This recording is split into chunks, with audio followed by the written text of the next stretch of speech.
The silence was wrong. Staff Sergeant Kira, Phantom, Thorne knew this kind of silence, the kind that preceded catastrophe. Through her headset, static crackled where urgent voices should have been coordinating the most critical extraction of the war.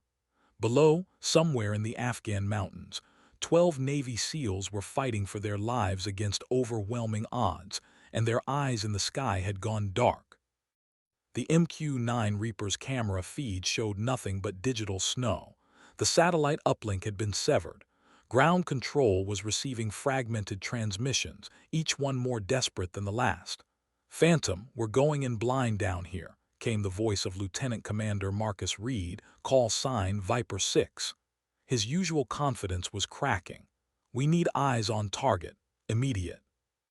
Kira's fingers danced across her control station aboard the AC-130J Ghost Rider, call sign Spectre 77. The massive gunship circled at 22,000 feet, invisible against the star-drunk sky.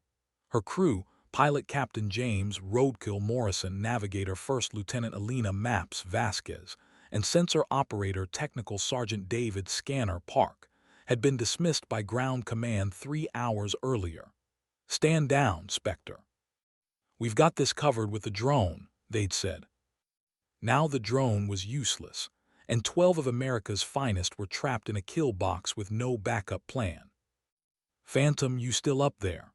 Viper 6's voice cut through static, raw with desperation. Morrison keyed his mic before Kira could respond. "Negative, Viper. We've been ordered to maintain holding pattern only. No engagement authorization." Kira's jaw tightened. She'd heard this tone before in boardrooms where men in pressed uniforms made decisions about battles they'd never fight. 3 Purple Hearts and a distinguished flying cross meant nothing when politics trumped tactics. They called her Phantom not because she was invisible, but because they wished she would disappear. "Viper 6, this is Phantom." She switched to the ground team's frequency, bypassing command channels. "I've got thermal imaging and night vision capabilities independent of the drone network. My systems are hardened against their jamming." "Negative, Phantom," Morrison snapped over internal comms. "We don't have authorization for—" "12 men are about to die," Kira interrupted, her voice steady as winter steel. "You want to explain that to their families because we followed protocol." The night sky stretched endlessly around their aircraft, indifferent to human suffering. But Kira had learned long ago that the sky remembered everything, every mission, every life saved or lost, every moment when courage made the difference between heroes and casualties. Tonight, she would make the sky remember her name. Down in the mountains, Viper 6's breathing grew labored over the radio. Time was running out, and with it, any chance of bringing America's warriors home alive. The massive AC-130J Ghost Rider banked left, its 4 turboprop engines humming with barely contained power. Inside the aircraft's sophisticated sensor bay, Kira Thorne's hands moved with surgical precision across multiple displays. The AN/APG-180 fire control radar painted the mountainous terrain below in crisp detail, while her thermal imaging system cut through the darkness that had blinded the Reaper drone. "Phantom, we're taking heavy fire from multiple positions," Viper 6 transmitted, his words punctuated by the distinctive crack of AK-47s. "Estimate 40-plus hostiles. We're pinned down in a dried riverbed, coordinates 34.2847 north, 69.1382 east." Kira cross-referenced the position with her targeting computer. The geography was brutal, a narrow canyon surrounded by rocky outcroppings that provided perfect concealment for enemy fighters. The SEALs had walked into a carefully prepared ambush. "I've got your position, Viper 6, Kira replied, her voice calm despite the chaos unfolding below. "Marking 12 friendly signatures in the riverbed, multiple hostile positions on the ridgelines." Morrison's voice crackled over internal comms. "Phantom, we still don't have clearance to engage. Command wants us to wait for body bags." Scanner interrupted from his position at the sensor station. His display showed muzzle flashes erupting from at least 6 different positions around the trapped seals. Those guys are getting chewed up down there. Map studied her navigation charts, calculating wind patterns and escape routes. If we're going to do something, it has to be now. Weather front moving in from the west will have zero visibility in 30 minutes. Kira zoomed her thermal optics to maximum magnification. She could see individual heat signatures, the seals clustered behind minimal cover, returning fire with disciplined burst patterns, while enemy fighters moved through prepared positions with tactical precision. This wasn't a random encounter. It was a sophisticated trap designed to eliminate America's most elite warriors. Viper 6, what's your ammunition status? Kira asked.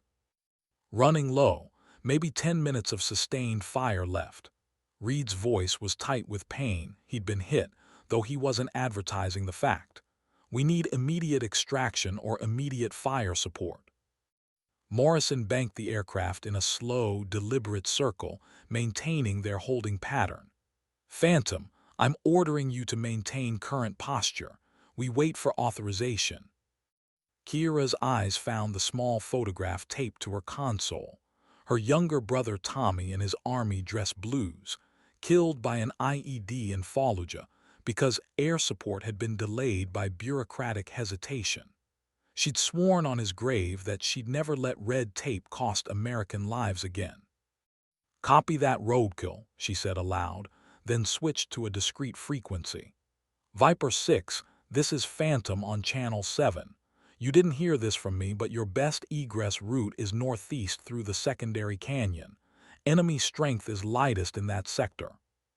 Below, the battle raged on, while above, one woman prepared to choose between following orders and saving lives.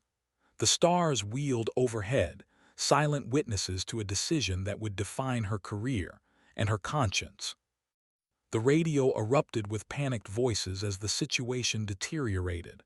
Man down, shouted Petty Officer Second Class Tyler Mongoose Rodriguez, corpsman up.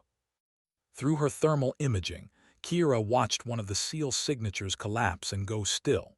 Her training kicked in, emotions locked away behind years of combat experience. She began calculating firing solutions while her crew argued over protocol. That's 11 men still fighting, she announced over internal comms. Ammunition critical, wounded in the mix, and zero backup on the way. Morrison's knuckles were white on the controls. Phantom, I cannot authorize weapons release without. Then don't authorize it. Kira's fingers moved to the weapons control panel. The AC-130J's arsenal was devastating. A 25 MGAU 23A autocannon, 40 Bofors cannon, and 105 howitzer. In the right hands, it could turn the tide of any ground battle. This is my call, my responsibility. Scanner leaned forward in his harness. I'm with Phantom. Those boys are getting slaughtered down there. Maps nodded grimly. Firing solutions calculated and ready. Wind is negligible, visibility optimal. Viper 6, you need to mark your perimeter with infrared strobes, Kira transmitted. I'm coming in hot. Phantom negative, Morrison's voice rose. I'm ordering you to. You're ordering me to watch American servicemen die, Kira snapped back. I've got a clean shot on the primary enemy position. I can break their advance and give the SEALs a fighting chance. Reed's voice crackled through the static. Phantom, we're almost out of time here. Whatever you're going to do. Kira's crosshairs settled on a cluster of enemy fighters positioned on the eastern ridgeline. They'd been pouring concentrated fire into the riverbed, keeping the SEALs pinned while other fighters maneuvered for the killing blow. One precise strike could collapse their entire tactical advantage. Weapons hot, she announced. Phantom, stand down, Morrison shouted. But Kira was already pulling the trigger. The 40 Bofors cannon thundered, sending high-explosive rounds streaking through the night sky. The shells impacted with devastating precision, turning the enemy strong point into a ball of flame and flying rock. Secondary explosions suggested they'd hit an ammunition cache. Direct hit on primary target, scanner confirmed. Multiple enemy casualties confirmed. Through the radio, she could hear the change in Viper 6's voice, hope replacing desperation. Phantom, that was beautiful. Enemy fire has slackened significantly. We're moving to new positions.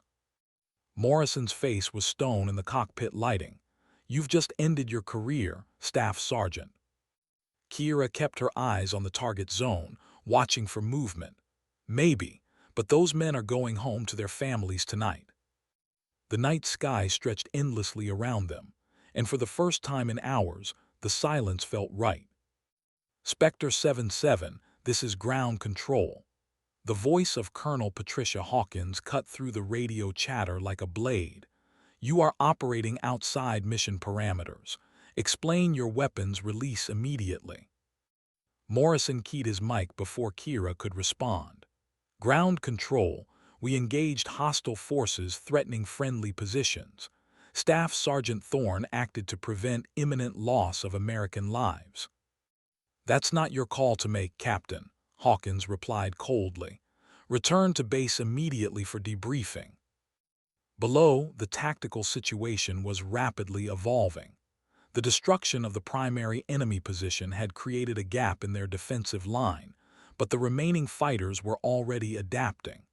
Through her thermal optics, Kira watched them shift positions, attempting to re-establish their killing fields. Viper 6, you've got multiple hostiles moving to reinforce the western ridgeline, she transmitted. Recommend you bound northeast while they're repositioning. Copy Phantom, we're moving now.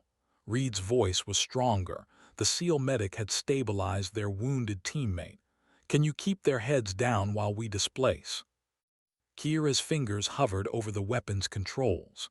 Another engagement would mean court-martial for certain, but the alternative was watching good men die while politicians argued over authorization codes. Scanner's voice was urgent. Phantom, I'm tracking 12, no, 15 hostiles converging on the SEAL's new position. They're trying to cut off the escape route. Maps checked her chronometer.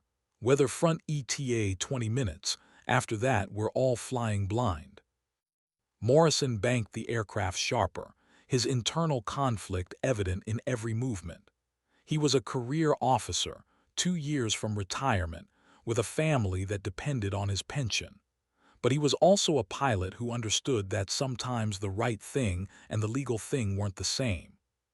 Phantom, he said quietly over internal comms, if you're going to do something, do it fast.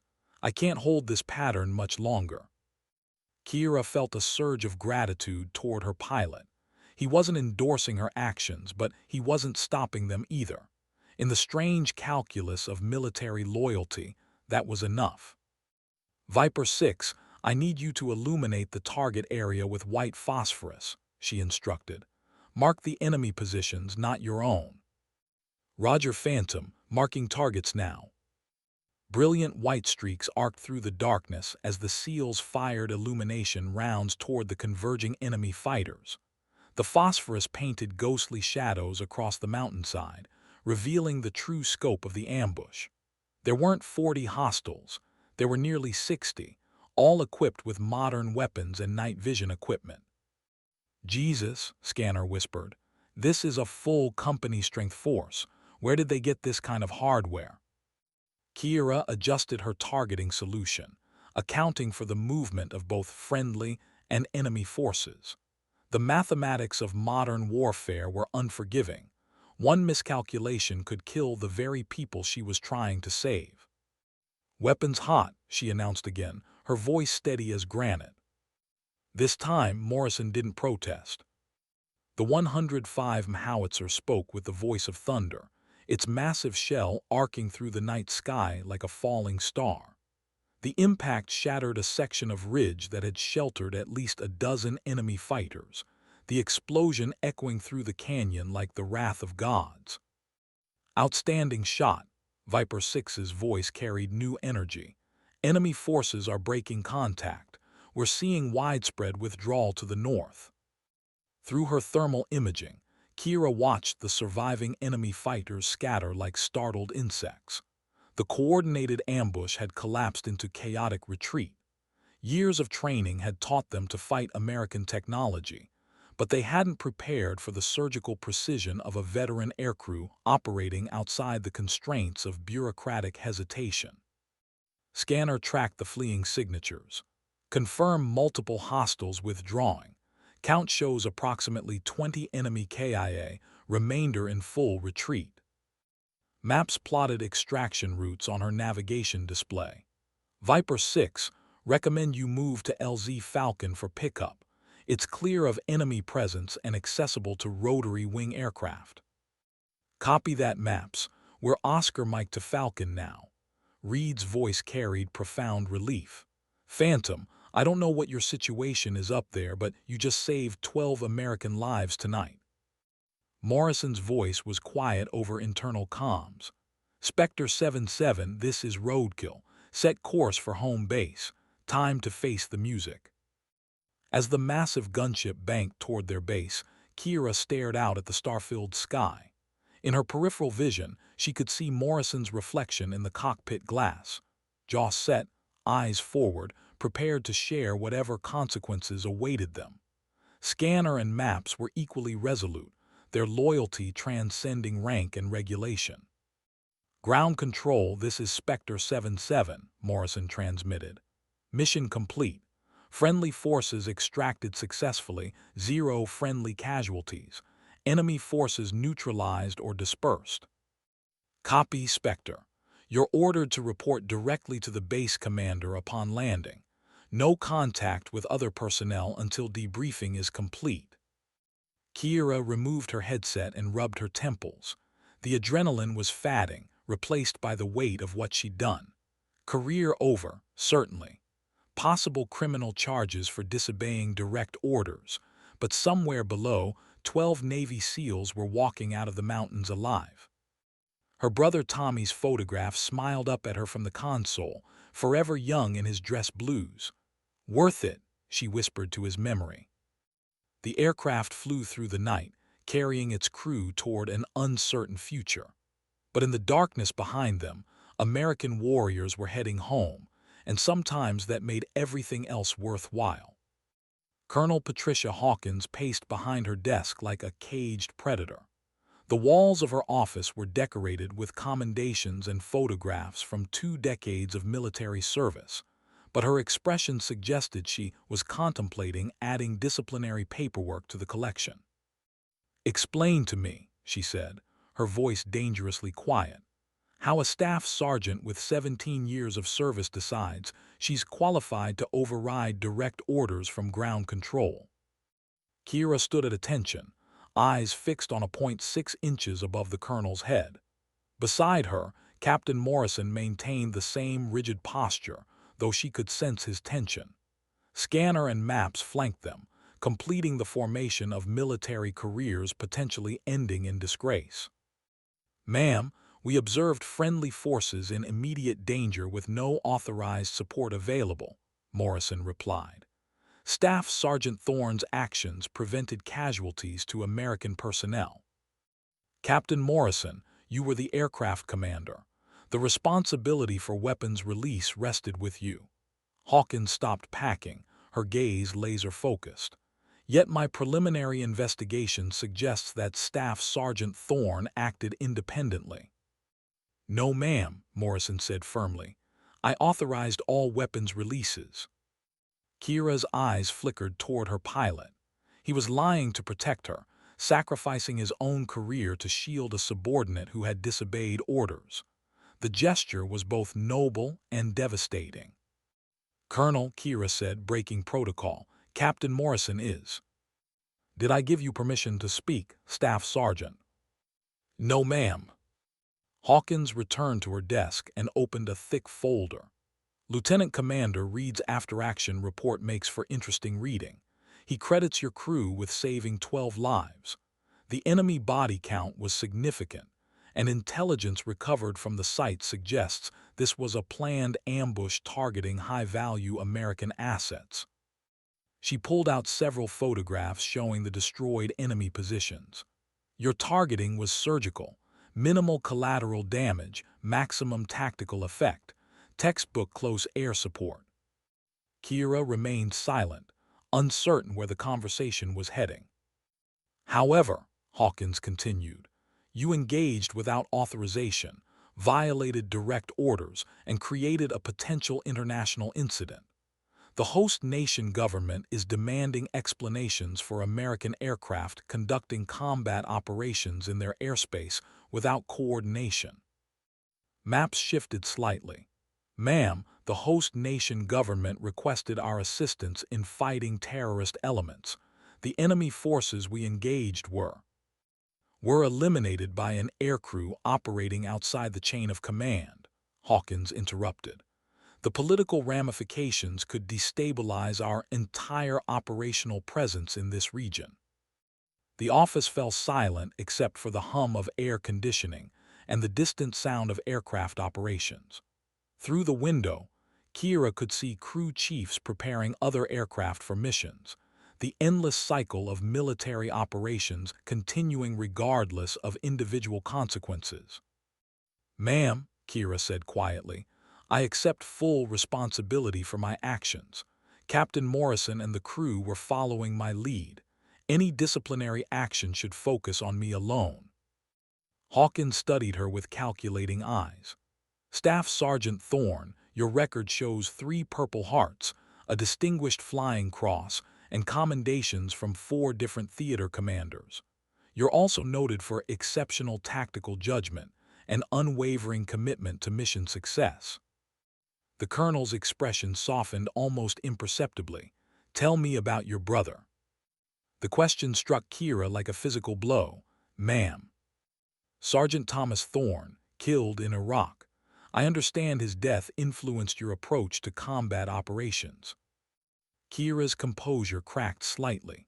My brother died because air support was delayed by authorization protocols. I swore I'd never let bureaucracy cost American lives. And last night, 12 men went home to their families. Hawkins nodded slowly, as if confirming something she already knew. The phone on Colonel Hawkins' desk buzzed with an encrypted call. She glanced at the caller ID, and her expression shifted to one Kira had never seen before, something approaching awe. This is Colonel Hawkins, she answered, then immediately straightened to attention despite being alone in her office. Yes, General. Yes, sir, they're here now. The conversation lasted exactly 93 seconds. When Hawkins hung up, she looked at the 4 aircrew members with an expression that mixed bewilderment with something resembling respect. That was General Patricia Morrison, no relation to Captain Morrison, commander of Special Operations Command. Apparently, the 12 SEALs you extracted were part of a classified counterterrorism operation targeting a high-value individual who's been evading capture for 8 months. She paused, consulting notes she'd written during the call. The enemy force you engaged wasn't random fighters. They were a specially trained unit equipped with advanced weapons and intelligence support. Your interdiction not only saved American lives but disrupted a significant terrorist network. Scanner's eyebrows rose slightly. Ma'am, we had no knowledge of the classified nature of their mission. Which makes your tactical performance even more remarkable, Hawkins replied.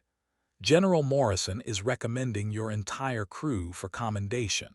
The Joint Chiefs are reviewing the engagement for potential changes to rules of engagement protocols. Kira felt the ground shifting beneath her feet. Ma'am, does this mean? It means, Staff Sergeant, that sometimes luck favors the competent. Hawkins closed the folder on her desk. Your weapons release, while unauthorized, prevented a strategic intelligence asset from being compromised. The political fallout is being handled at levels far above this command. Morrison spoke carefully. Colonel, what's our status? Officially, you're being investigated for violations of engagement protocols. Unofficially, Hawkins almost smiled. You're being fast-tracked for the Distinguished Flying Cross with Valor device, all four of you. The silence in the office was profound. Maps was the first to speak. Ma'am, I don't understand. Staff Sergeant Thorne, the SEALs you extracted were protecting a high-value informant whose intelligence has already led to the capture of 3 terrorist cell leaders. Your actions didn't just save 12 lives, they preserved an intelligence operation that could save thousands. Hawkins stood and walked to her window, gazing out at the flight line where aircraft prepared for another day of operations. The enemy knew about the SEAL team's mission. That ambush was designed to eliminate both the SEALs and their informant. Your intervention disrupted months of terrorist planning. Kira struggled to process the information. Ma'am, we couldn't have known. No, you couldn't, but you acted anyway, based on nothing more than the knowledge that American servicemen needed help. Hawkins turned back to face them. That's what we call moral courage, Staff Sergeant. It's what separates warriors from bureaucrats. The colonel returned to her desk and pulled out 4 sets of orders. You're being reassigned to a Joint Special Operations Unit. Your new commanding officer specifically requested this crew based on last night's performance. She handed the orders to Morrison. Captain, you'll be upgrading to Major and taking command of a specialized close air support squadron.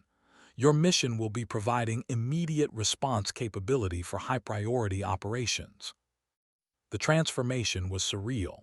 In the span of minutes, they'd gone from facing court-martial to receiving promotions and commendations. One more thing, Hawkins added. Your new call sign is being changed. You're no longer Spectre 77. She paused dramatically. You're now Angel Flight, because apparently that's what the SEALs are calling you. The briefing room buzzed with an energy Kira had never experienced. Representatives from every major special operations unit filled the space.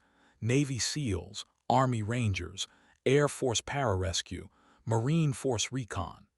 At the front of the room, a large screen displayed satellite imagery of mountainous terrain marked with tactical overlays. Major Morrison, his promotion had been expedited, stood beside Lieutenant Colonel Sarah Valkyrie Chen, their new commanding officer. Chen's reputation preceded her. Former F-22 pilot, graduate of the Air Force Weapons School, veteran of campaigns in 3 different theaters. When she spoke, people listened. Ladies and gentlemen, Chen began, you're here because conventional approaches to close air support have proven inadequate for the evolving threat environment. The enemy has learned to exploit our authorization protocols, communications vulnerabilities, and risk-averse command structure. She clicked to the next slide, showing a timeline of recent operations. In the past 6 months, we've lost 17 special operations personnel to situations where air support was available but not authorized for immediate employment. The bureaucratic delay between requesting and receiving fire support has become a tactical liability. Kira recognized several of the incidents. Each represented American lives lost while aircrews circled overhead, waiting for permission to engage. Angel Flight represents a new operational concept, Chen continued. You'll be operating under pre-authorized engagement protocols. When Special Operations Forces request fire support, you're cleared to engage immediately based on battlefield assessment rather than command authorization. A Navy SEAL commander raised his hand. Ma'am, what about collateral damage concerns and international political considerations? Excellent question, Commander. Your crew will be equipped with the most advanced targeting systems available, and you'll receive additional training in precision strike techniques. Political concerns will be addressed through enhanced intelligence preparation and careful target selection. Chen clicked to an organizational chart. Angel Flight will operate as a joint special operations asset, reporting directly to SOCOM rather than conventional Air Force command structures. You'll be based at a classified location with immediate response capability for any theater of operations worldwide. Scanner leaned toward Kira and whispered, "This sounds like exactly what we've been asking for." Maps nodded agreement. Real-time support without the red tape. Chen's gaze found Kira in the crowd.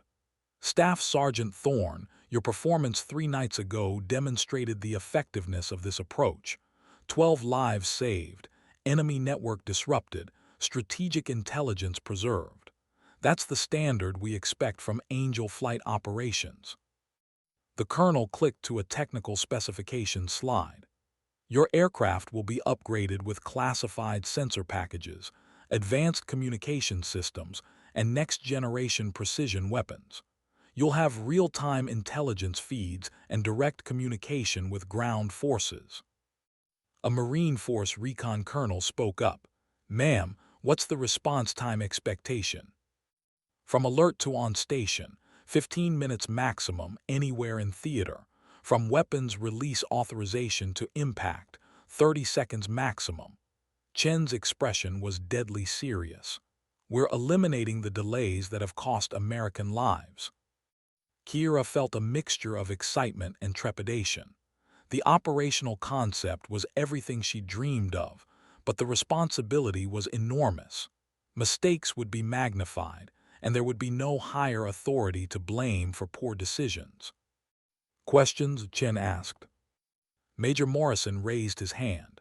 "Ma'am, what about crew training and certification for these new protocols?" "You'll spend the next 6 weeks at a classified training facility. Combat simulations, advanced targeting techniques, international law, and cultural sensitivity training. When you emerge, you'll be qualified for immediate global deployment." Chen looked around the room. "Gentlemen, ladies, understand what you're signing up for. Angel flight operations will be scrutinized at the highest levels of government. Success will save American lives and advance national security objectives. Failure could destabilize international relationships and end careers." The room was silent as the implications sank in. Then, slowly, hands began rising around the room, volunteers accepting the challenge. Kira's hand was among the first. The Nevada desert stretched endlessly in every direction, its harsh beauty concealing one of the most sophisticated training facilities in the American military arsenal. Red Flag Station wasn't marked on any civilian maps, and the airspace above it was permanently restricted to military operations. Kira stood on the flight line at 500, watching the sun paint the mountains in shades of copper and gold. Beside her, the AC-130J Ghostwriter gleamed with modifications that transformed it from a conventional gunship into something approaching science fiction. New sensor pods bristled from the fuselage, advanced communication arrays replaced standard equipment, and weapon systems that officially didn't exist were integrated into the fire control computers. "Beautiful morning for target practice," Scanner commented, joining her on the tarmac. His technical sergeant stripes had been replaced by staff sergeant chevrons, another expedited promotion that came with their new assignment. Maps approached carrying flight plans and meteorological data. Wind conditions are optimal, visibility unlimited, perfect conditions for precision strikes. Major Morrison emerged from the operations building with their training officer, Colonel Marcus Reaper Williams. Williams had flown AC-130s in Somalia, Iraq, and Afghanistan, accumulating more combat hours than most pilots flew in their entire careers. His call sign came from his uncanny ability to arrive precisely when enemy forces least expected death from above. "Morning, Angel flight," Williams said, his voice carrying the gravelly tone of someone who'd spent decades coordinating over military radios. "Today we're going to explore the limits of precision engagement." He gestured toward the desert, where barely visible targets had been positioned at various ranges and elevations. "Your mission is to engage 12 targets in sequence while simulated friendly forces maneuver through the area. Margin for error, 0. Any deviation from precise targeting solutions results in simulated friendly casualties." Kira studied the tactical display showing target locations and friendly force movements. The scenario was diabolically complex, a three-dimensional chess game where every move had to be calculated to avoid fratricide while achieving mission objectives. "Ma'am," she said to Williams, "what's the time constraint?" 15 minutes from first target engagement to last target destruction. The friendly forces are following a predetermined timeline. If you're not synchronized with their movement, they'll be in your target zones when you need to engage. Morrison reviewed the mission parameters. "Colonel, this requires split-second timing and perfect coordination. Any communication delays could be catastrophic." "Exactly the point, Major. In real combat operations, you won't have the luxury of extended planning cycles. Angel flight operations require instantaneous tactical assessment and immediate execution." Williams handed Kira a modified headset equipped with advanced communication systems. "You'll be coordinating directly with simulated ground forces using encrypted channels.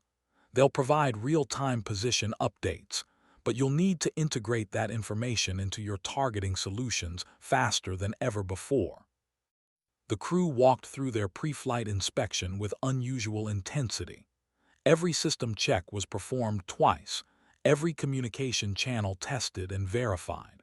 The margin for error in their new role was so narrow that equipment failures could mean the difference between success and catastrophe. "Angel Flight, this is ground control," came the voice over their headsets. "Weather conditions optimal, range clear of civilian traffic. You're cleared for immediate departure." As they strapped into their positions aboard the heavily modified gunship, Kira felt the familiar rush of adrenaline that preceded complex operations. But this time, the stakes felt different. They weren't just training for their next mission. They were validating an entirely new approach to modern warfare. "Engine starting," Morrison announced. "Angel Flight is officially operational." The aircraft lifted off into the clear desert sky, carrying 4 aircrew members toward a test that would determine whether their revolutionary approach to close air support could actually work under combat conditions. The training scenario unfolded with ruthless precision. Through her advanced targeting system, Kira watched simulated friendly forces advance through the desert in a complex tactical maneuver designed to test every aspect of Angel Flight's capabilities. Blue force tracker icons moved across her display while target zones lit up in sequence, each requiring engagement within narrow time windows. "Angel Flight, this is Groundhog 6, came the voice of the exercise controller. "First target is active.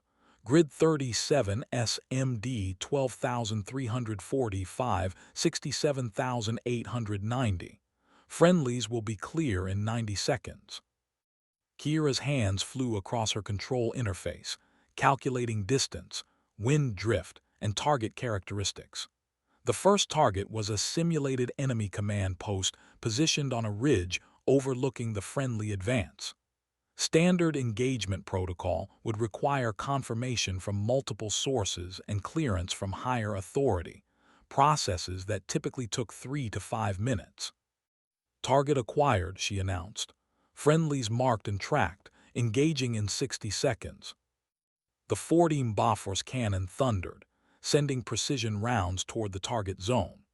Through her high-definition cameras, she watched the shells impact exactly where intended, destroying the simulated command post without affecting nearby structures that represented civilian buildings. "Direct hit on target 1, scanner confirmed. 0 collateral damage indicators." "Outstanding," Williams' voice crackled over the training frequency. "Target 2 is now active. Grid 37 SMD 23,456, 78,901. Time window, 2 minutes." The second target was more complex. A simulated enemy mortar position located near a building marked as a school. Friendly forces were advancing from 2 directions, requiring Kira to thread precision fire between moving blue icons while avoiding civilian structures. Maps provided real-time navigation updates. Friendly Elements Alpha and Bravo are on schedule. Target window opens in 40 seconds. Kira adjusted her targeting solution to account for the movement of friendly forces. The mathematics were unforgiving. A few degrees of error could result in fratricide, while excessive caution could allow enemy forces to inflict casualties on the advancing friendlies. Engaging Target 2, she announced, then fired a carefully calculated burst from the 25mm cannon. The smaller rounds provided greater precision, but required more skill to achieve decisive effects. Target 2 destroyed, Scanner reported. Friendly forces continuing advance on schedule. The exercise continued for 12 more targets, each more challenging than the last. Enemy positions were interspersed with civilian structures. Friendly forces moved through complex patterns that brought them dangerously close to target zones, and time constraints forced split-second decisions that would have been impossible under traditional engagement protocols. Final target active, Groundhog 6 announced. Multiple enemy positions surrounding friendly extraction point. Time critical, friendly casualties will result if engagement is delayed. Through her targeting system, Kira could see the tactical situation clearly. A squad of simulated friendly forces was surrounded by enemy positions in a circular ambush.